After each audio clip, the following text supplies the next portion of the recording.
Good afternoon, everyone. I hope you're all having a fantastic start to your week. Wanted to get on today and talk about burnout and what it means to show up for yourself. And someone asked this question in one of my posts the other day, and while I answered her, I thought that I would share my answer with all of you in case you didn't see it, and to elaborate on it a little bit more. So showing up for yourself looks different for everyone in a lot of ways, but what's true, or what's hopefully true in all cases, is that you've healed the wounds that you've been maybe carrying around with you. You've done some work on your well-being, your mental health and emotional well-being, and you're in a place where you can actually honor yourself and love yourself, as well as set boundaries in your relationships. So from there, showing up for ourselves can mean so many different things. But when we start with that foundation of self-love, acceptance, and caring, then it just ripples out into the rest of our lives, and it makes it easier for us to show up for ourselves and to really put ourselves first.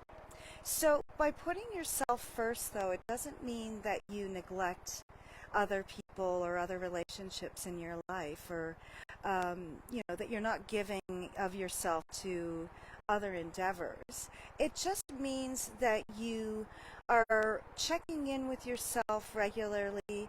You're tuning in to what you need, and your energy levels, and you're making adjustments throughout your day, throughout your week, to allow for your bucket to be refilled regularly. That's what it means to show up for yourself.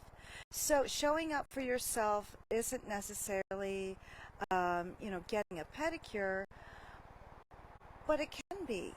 So if you've booked an appointment to go get a mani and pedi, and you set that time aside for yourself, and you almost make it a little bit of a ritual of self-care, so that it's not just something that you have to do or that you feel like you need to do in order to keep up appearances, or fulfill some sort of external need. But if you can really look at it as if it's your time to refill and replenish, then that is showing up for yourself.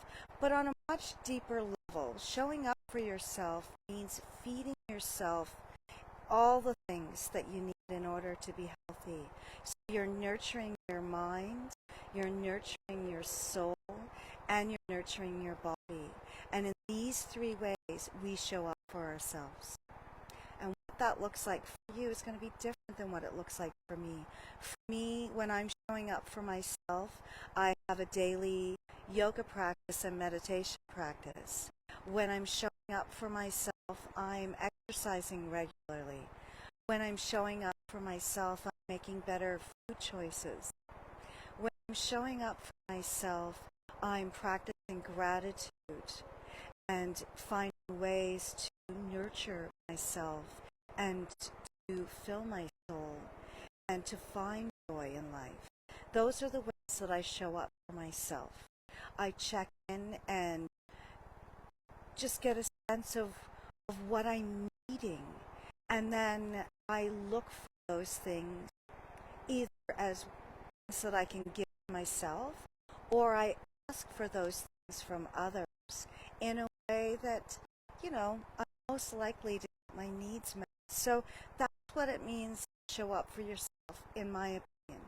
So I hope that this helps in some way for you to recognize and maybe take a moment to look at your own life and ask yourself, am I showing up for myself in a way that actually looks like love and looks like acceptance and self-care? If someone else were looking in on your life and were sort of maybe checking into the ways that you're treating your physical body, ways that you're treating your mental and emotional health, would they suggest that you have a high level of self-care and that you know how to put yourself first and get your needs met. So sometimes that's hard to do. It's hard to step outside of ourselves and look inward. It can feel really uncomfortable, and I get that. And if you're feeling some discomfort and you're feeling like you'd like to make some changes, but you're not sure how, or you're feeling just so stuck that you can't imagine where to even begin, then feel free to reach out and we can chat. Well, I do free consultations for clients ever have to pay me a cent. So we can talk about what's going on for you, some changes that you have to make, maybe some of the things you consider to be barriers to making those changes, and figure out a game plan to get you feeling well, to get you on the path to whole health, well-being, um, taking care of all of the parts of you. And this relates to burnout. If we don't take care of those things, if we don't have connected relationships with others that are healthy, if we don't have ways to nourish our bodies and nourish our minds, and we're lacking any of those aspects of life, really start to affect not just our physical or emotional being, can lead to burnout. So if you're on the path out and you recognize that you're there, then reach out, let's get you started, and don't spend in therapy and get her done like 1 or 3 sessions, right? So I have to share with you today. I hope that you continue to have a great day. I'm going to over into my and do a little meditation for you there. So feel free to join me. Thanks. Namaste.